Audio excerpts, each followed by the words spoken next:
Assalamualaikum warahmatullahi wabarakatuh. Alhamdulillahirabbil alamin.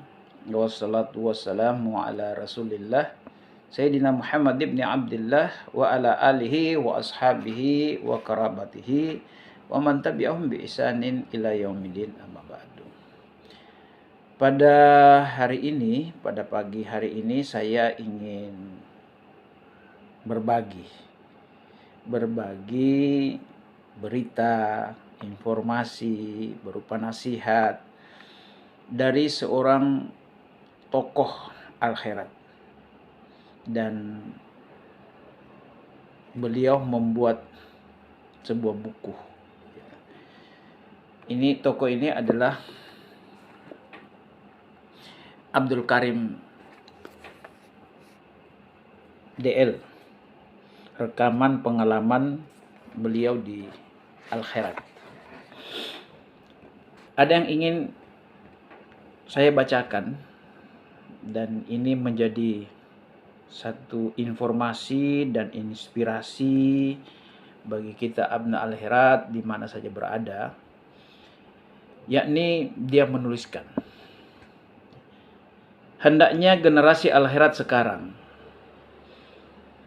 dan ke depan mendalami dan menghayati perjuangan Habib Idrus bin Salim Al-Jufri dan generasi pelanjut beliau seperti Habib Muhammad Al-Jufri dengan kekokohan pendirian beliau, Habib Abdillah Al-Jufri dan juga Habib Segaf Al-Jufri.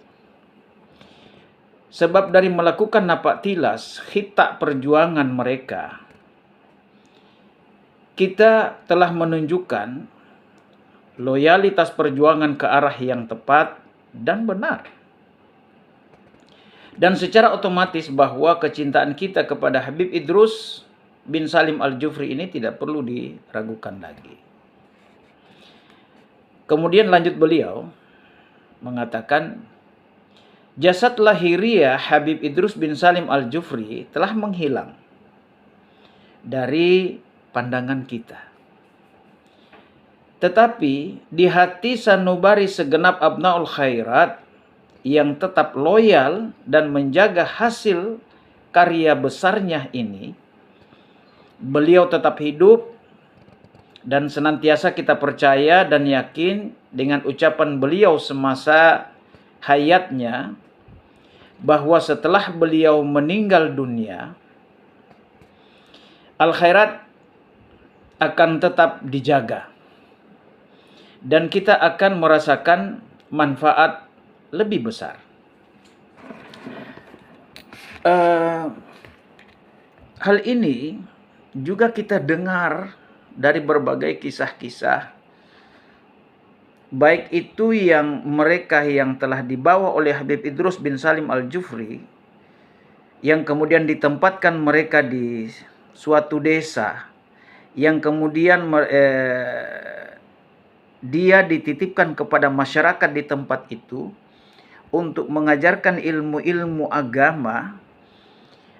Lalu ketika kepergian Habib Idrus bin Salim Al-Jufri, dalam perjalanannya atau mungkin setelah berbulan-bulan, tiba-tiba mereka ini menghadapi masalah.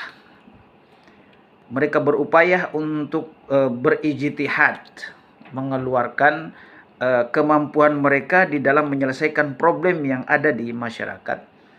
Namun terkadang biasanya ketika memang mengalami kebuntuan, bahkan ini mereka-mereka juga yang dibawa oleh Habib Abdillah, yang dibawa oleh Habib Sagaf, yang terkadang Habib Idrus itu datang kepada mereka di dalam mimpi, atau tiba-tiba di dalam duduk-duduk mereka sambil merenung, tiba-tiba mereka melihat ada wajah Habib Idrus, atau tiba-tiba mereka teringat Habib Idrus, terus seperti ada yang membisikkan di telinga mereka. Bisikan itu mempengaruhi pemikiran mereka. yang kemudian memudahkan mereka berpikir dan mendapatkan solusi-solusi dari apa yang mereka dapat, yang mereka alami. Lalu ini membawa suasana kalbu mereka merasa seakan-akan bersama guru tua saat itu. Dan itu terlihat ketika mereka ini dalam realitas kehidupan sosial banyak mengalami kemudahan-kemudahan setelah ada sesuatu itu yang terjadi pada diri mereka. Nah ini sebagaimana juga yang ditulis oleh Ustadz Abdul Karim DL ini menjadi penyemangat kita. Dan ini sampai sekarang ini begitu banyak bukti-bukti yang dikisahkan oleh para abna al-khairat yang bertugas, baik yang jauh dari kota Palu ataupun mereka yang mengajar dan menyebarkan ilmu guru tua ini di pelosok-pelosok bahkan di pegunungan, sehingga ada kisah-kisah mereka yang sungguh menjadikan mereka itu bertahan dan menikmati di mana mereka melakukan penyebaran agama Allah Subhanahu wa taala, yang menyebarkan nilai-nilai ajaran keal-khairatan yang dibawa oleh Habib Idrus bin Salim Al-Jufri. Kita tetap semangat dan kita harus terus melakukan berbagai aktivitas sebagaimana Pak Sekjen PB Al-Khairat memberikan nasihat-nasihat kepada saya bahwa apapun gagasan yang apabila gagasan itu yang baik dan ada sekelompok orang atau siapa saja yang memberikan ide dan gagasan mereka untuk pengembangan al-khairat, jangan pernah meragukan apa yang kita percayakan kepada mereka. Berpikir yang positif, berpikir yang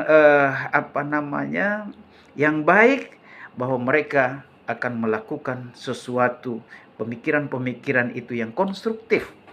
Dan kita pun apabila ada sesuatu yang baik dan itu tidak bertentangan dengan nilai-nilai keal-khairatan, laksanakan saja dulu. Kemudian kita pandang, kita evaluasi, kita amati secara bersama-sama. Manakala ada sesuatu yang baik, kita pertahankan atau kembangkan. Manakala itu ada sesuatu yang kurang, hendaknya kita tinggalkan dan kita cari solusi-solusi yang lain, sehingga ini akan mengarah kepada sesuatu gerakan yang sangat sungguh luar biasa buat kita dalam mengembangkan al-khairat masa kini dan masa akan datang. Demikian apa yang dapat saya sampaikan pada kesempatan ini. Lebih dan kurangnya saya mohon dimaafkan. Akhirul kalam, wallahul musta'an. Wassalamualaikum warahmatullahi wabarakatuh.